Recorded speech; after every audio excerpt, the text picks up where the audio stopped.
Now, Washington Mornings on the Mall. At AM 630. WMAL. 637, Brian Eamon, Brian Wilson with you. Happy Monday morning to you. Jim PETHOKOUKIS is on the line from AEI, a man who knows a whole lot about economics, finance, and even is a winner at Jeopardy! That's right. He's a former Jeopardy champion. You know, Jeopardy's coming to town in a couple of weeks. Good morning, Jimmy P. How are you?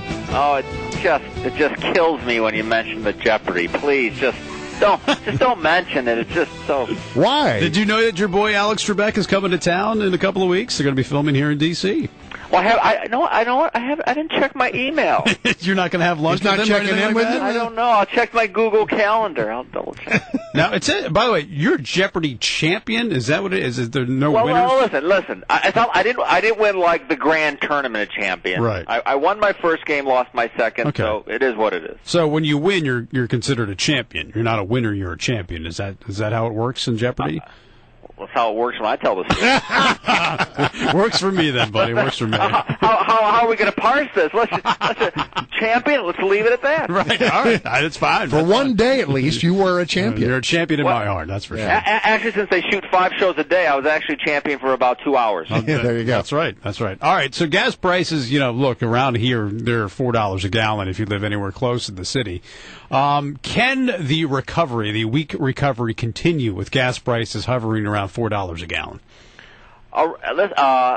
It bites in the recovery and makes it harder. I think from the best research that I've been, looking at, if we should get to, as we start getting closer to 5, and I think that very well could happen, I think that creates a real tipping point where it could push the economy perhaps back into a recession. The way the economy is growing right now is growing, but not very fast. Mm-hmm. And history shows when it grows about this pace, it has a greater probability of slipping into recession anyway. So it's like, what's going to be the tipping point?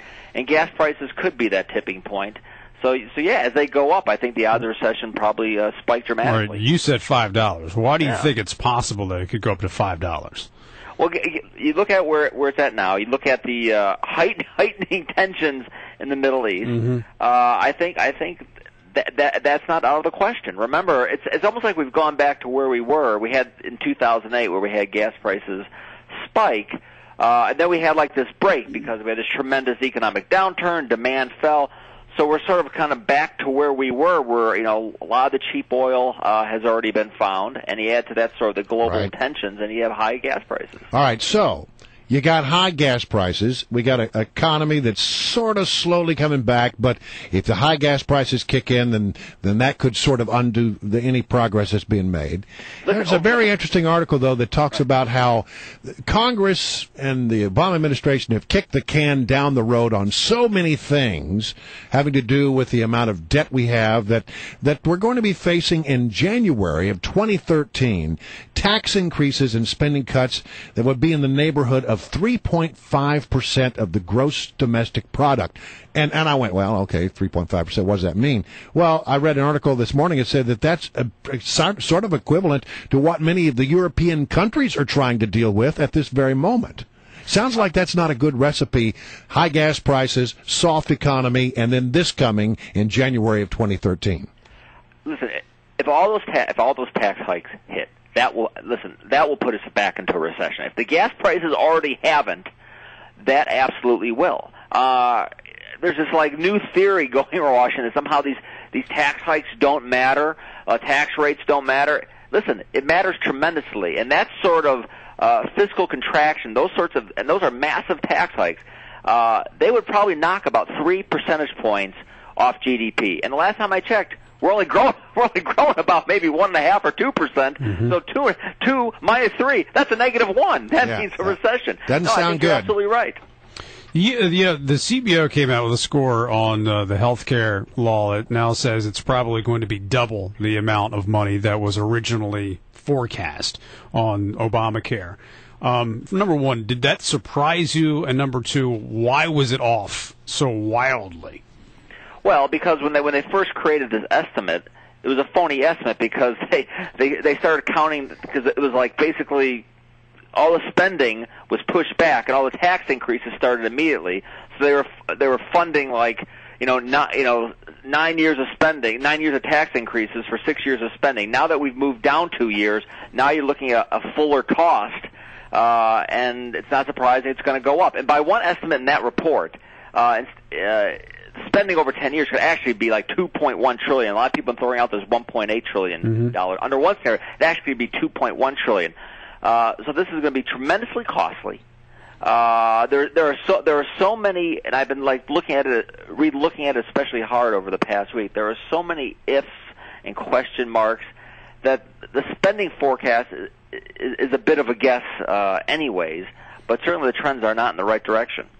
Yeah, I keep hearing from people. The thing is that healthcare costs haven't gone down for anybody. So healthcare costs continue to go up, and then we have this problem with the budget on that issue, which I think is another reason that the president is his poll numbers are going down, not only because of gas prices, because the cost of healthcare is still up, and it's going up for everybody, and it doesn't seem like it's going down or will go down anytime soon.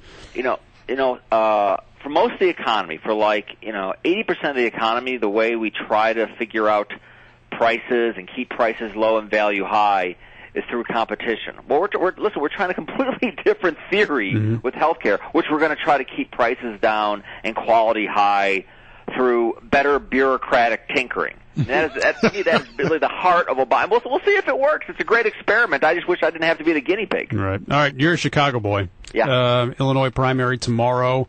You got any predictions? What's the typical voter in Illinois like? Well, it's great because it's kind of like Virginia. Close to the Chicago, you got those Chicago suburbs, more moderate down the southern part of Illinois. That is really like being in the South. I think Mitt Romney's going to win. If you have your voting map handy, check out Illinois' 6th district. All right, 6th district. That should be a district Mitt Romney should win handily. And it's suburban Chicago. If Rick Santorum does well, that will be very bad for Mitt Romney. It's Peter Roskam is the congressman there. Jim PETHOKOUKIS, columnist, blogger at AEI, and a Jeopardy champion. champion. Underline that. Thank you, sir. We'll talk to you soon. Put that at the top of the resume.